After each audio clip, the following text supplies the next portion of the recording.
June is always a particularly exciting month for our Archdiocese because we get to witness ordinations, these awe-inspiring culminations of many years of dedicated prayer, study, and discernment.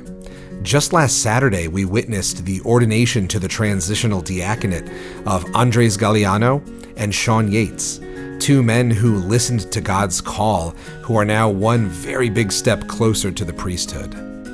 However, this year, no men in the Archdiocese of Hartford will be ordained as priests. While this may come as a shock to some, it typifies a challenge that Archbishop Blair and Bishop Betancourt have been continuously addressing publicly for many years now.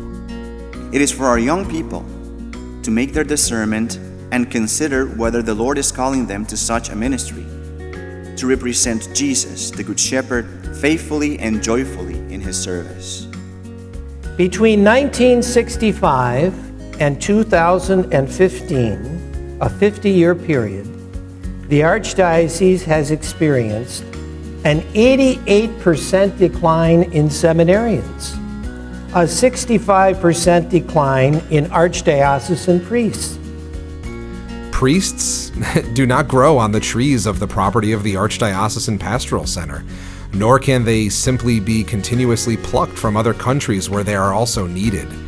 Priests come from families that go to church, families that pray together, families that allow their hearts, minds, and ears to be open to God calling one of their own to be one of his priests, calling them to a life of overwhelming joy. The decline in vocations to the priesthood is not some abstract challenge for the distant future. We are here. It is now. We have reached the fork in the road. So we have to ask ourselves, which path are we, as the people of the Archdiocese, going to take? Will we turn a blind eye to our present vocations crisis in the hopes that someone else will pick up the slack? Or will we choose a different path?